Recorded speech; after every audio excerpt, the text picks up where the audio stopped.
ஓம் come கணபதியே நம. ஓம் சிவசுப்பிரமணியாய நம. ஆன்மீக அன்பர்களுக்கு வணக்கம். இன்று நாம் காணப்போவது நாக சதுர்த்தி ராகு கேது தோஷங்கள் விலகி குடும்பத்தில் நன்மை வருவதற்கான பரிகாரம். வரும் 28/7/2025 தமிழ் விஸ்வாவசு வருடம் ஆடி மாதம் 12ஆம் தேதி திங்கட்கிழமை அன்று சதுர்த்தி திதி அன்று நாக சதுர்த்தி வருகிறது. பொதுவாக ஆடி அல்லது ஆவணி மாதத்தில் வளர்பிறையில் நாக சதுர்த்தி நாகபஞ்சமி வருகிறது. இது மிகவும் விசேஷமான திதியாகும். வளர்பிறையில் வரும் 4ஆம் நாளான சதுர்த்தி தினத்தன்று இந்த நாக சதுர்த்தி வருகிறது. அடுத்த நாள் பஞ்சமி திதியில் நாக பஞ்சமி கருட பஞ்சமியும் வருகிறது. 2 நாட்களும் மிகவும் விசேஷமான நாளாகும். நாக சதுர்த்தி அன்று நாகர்களுக்கு நாக தெய்வங்களுக்கு வழிபாடு செய்வது உகந்தது. அதற்கு அடுத்த நாள் பெருமாள் கோவிலில் சென்று கருடாழ்வார்களை பூஜித்து அவர்களை மகிழ்வித்து பஞ்சமி தேவியான வாராகி அம்மனை வணங்கினால் குங்குமமும் மஞ்சளும் அங்கு அபிஷேக பொருளாக கொடுத்து வணங்கினால் நிச்சயமாக குடும்பத்தில் உள்ள அனைத்து தோஷங்களும் விலகும் என்பது ஐதீகம். ஒவ்வொரு வருடமும் ஆடி மாதத்தில் சதுர்த்தி திதியில் வரும் நாளில் நாக சதுர்த்தியாக சிறப்பு பூஜைகள் வழிபாடுகள் கோவில்களில் நடக்கும். இந்நாளில் நாகதோஷம் உள்ளவர்கள் இந்த தோஷங்கள் விலகுவதற்காக ஆலயங்களுக்கு சென்று நாக தெய்வங்களுக்கு அபிஷேகம் ஆராதனை செய்து வழிபட்டு தோஷங்கள் விலகி குடும்பத்தில் நன்மைகள் வருவதற்கான வழிபாடுகள் செய்வார்கள். இதை எப்படி செய்வது? ஒருவரது ஜாதகத்தில் 2ஆம் இடம், 4ஆம் இடம், 5ஆம் இடம், 7ஆம் இடம், 8ஆம் இடம், 9ஆம் இடம் மிகவும் முக்கியமான இடமாகும். இந்த இடத்தில் ராகு கேது இருந்தால் தோஷங்கள் உண்டாகும். 2ஆம் இடம் தனஸ்தானம், சுகஸ்தானம், வாக்குஸ்தானம் என்பார்கள்.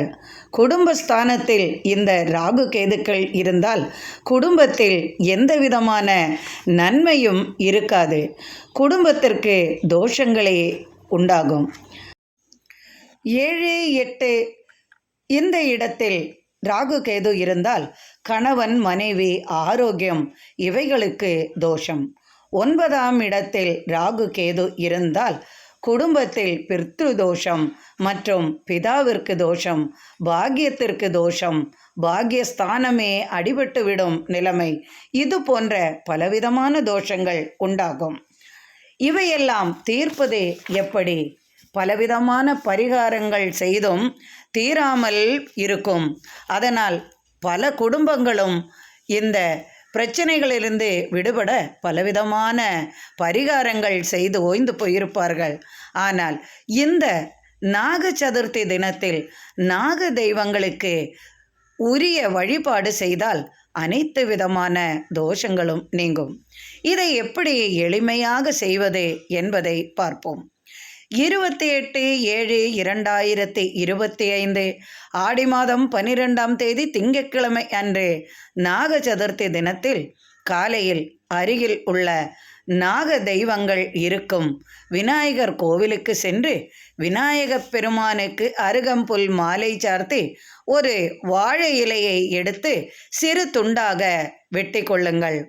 அந்த சிறிய துண்டு இலையில் அதில் 2 பழங்கள், ஒரு துண்டு வெல்லம், அச்சு வெல்லமாக இருந்தாலும் சரி, உருண்டை வெல்லமாக இருந்தாலும் சரி வைத்துவிட்டு ஒரு பாக்கெட்டு குங்குமம், ஒரு பாக்கெட்டு மஞ்சளை உடைத்து அதில் ஒரு பக்கம் குங்குமம் ஒரு பக்கம் மஞ்சளையும் கொட்டி வைத்துவிட்டு விநாயகப் பெருமானிடம் நன்றாக உங்களுக்கு தேவையானதை கேட்டு பெற்றுக்கொள்ளுங்கள். அடுத்து விநாயகப் பெருமான் இருக்கும் இடத்திலேயே சில கோவில்களில் இது போன்ற இந்த படத்தில் காண்பித்து இருப்பதை போன்ற நாகங்கள் இருக்கும். அப்படி இல்லை என்றால் அந்த கோவிலையே பக்கத்தில் நாக தெய்வங்கள் இருக்கும். அப்படிப்பட்ட கோவிலை தேர்ந்தெடுத்து அங்கு விநாயகப் பெருமானுக்கு பூஜை செய்த பிறகு இந்த நாக தெய்வங்களிடம் சென்று இரண்டு பக்கமும், வலது பக்கமும் இடது பக்கமும், இரண்டு பக்கமும் சிறு இலை துண்டில் இரண்டு பழம் அப்படி இங்கு 2 அங்கு 2 என்று வைத்துக் கொள்ளுங்கள். அந்த இலையில் உங்களுக்கு தேவை என்றால் வெற்றிலை, பழம், பூ எது வேண்டுமானாலும் வைத்து கொள்ளலாம். ஆனால் நாகங்களுக்கு மிகவும் பிடித்தமான ஒரு பொருள் என்பது நூறும் பாலும் அப்படின்னு சொல்லுவாங்க. அது கேரளாவில் நூறும் பாலும் என்றால் நெற்பொரி, அந்த பொரியைத்தான் எடுப்பார்கள். அரிசி பொரி வாங்கக்கூடாது, நெற்பொரி இருக்கும். நெற்பொரியை வைத்து அதன் பக்கத்தில் இந்த பழங்களையும் வைப்பார்கள். 100 என்பது இந்த பழமும் இந்த நெற்பொரியும் என்பதற்குத்தான் அவர்கள் நூறும் பாலும் என்பார்கள். அதில் மிகவும் விசேஷமானது இந்த நெற்பொரி. இந்த நெற்பொரியை கிடைத்தால் இலையில் வைத்து கொள்ளுங்கள். இல்லை என்றால் சிறிது அரளிப்பூ மற்றும் 2 பழங்கள் வலது பக்கமும் இடது பக்கமும் நாகதேவனுக்கும் நாகதேவிக்குமாக சங்கல்பித்து 2 பக்கமும் வைத்து விடுங்கள். அடுத்து அந்த நாக சிலைகளுக்கு மஞ்சள் முதலில் போட்டு அதன் மேல் குங்குமத்தை போட்டு விடுங்கள். 2 பக்கமும் அப்படி செய்துவிட்டு உங்களுக்கு எது தேவையோ, பிள்ளை இல்லையோ மற்றும் திருமண தடையா, குடும்ப தோஷமா, வேலையின்மையா, உடல் பிரச்சனை, பணப்பிரச்சனை, எந்த பிரச்சனையாக இருந்தாலும் மனதார வேண்டிக் கொள்ளுங்கள். தெரிந்தும் தெரியாமலும் அறிந்தும் அறியாமலும் தான் செய்த சர்ப்பதோஷத்தை மாற்றிவிடுமாறு வேண்டிக் கொள்ளுங்கள். உங்களது தந்தையாரோ அல்லது தாத்தாவோ அல்லது நீங்களோ ஏதாவது ஒரு முறையில் பாம்பை அடித்திருப்பீர்கள். அதன் தோஷங்கள் உங்களுக்கு உண்டாகி இருக்கும்.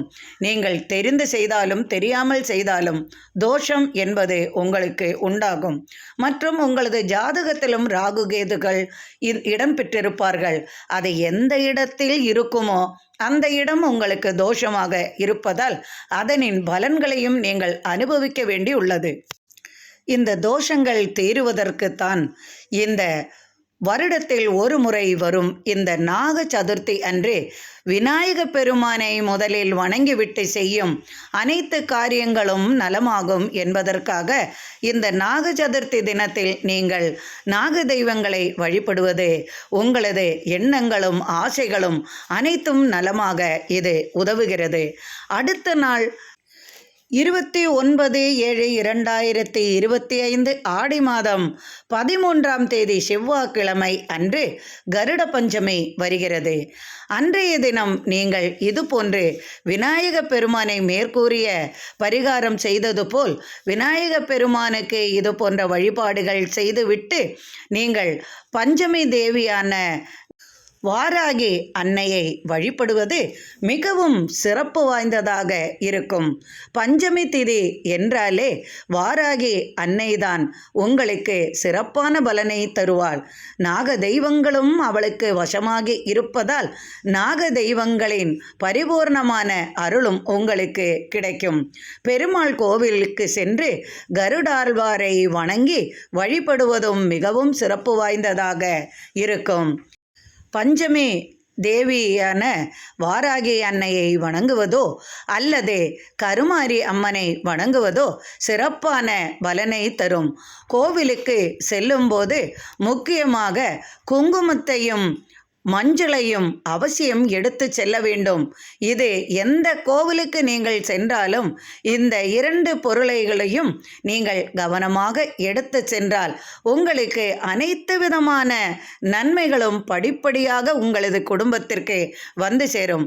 அதனால் முக்கியமான இந்த 2 நாட்களும் நீங்கள் சிரமம் பார்க்காமல் இந்த 2 நாட்களிலும் பரிகாரங்கள் செய்து நாக தெய்வங்களின் ஆசியையும் அன்னையின் அருளாசியையும் பெறுவோமாக.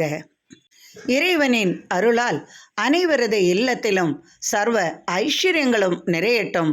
எனக்கு நீங்கள் அளித்து வந்து கொண்டிருக்கும் ஆதரவிற்கு மிக்க மிக்க நன்றி அன்பர்களே. மீண்டும் ஆன்மீக பதிவில் சந்திப்போம். மிக்க நன்றி அன்பர்களே.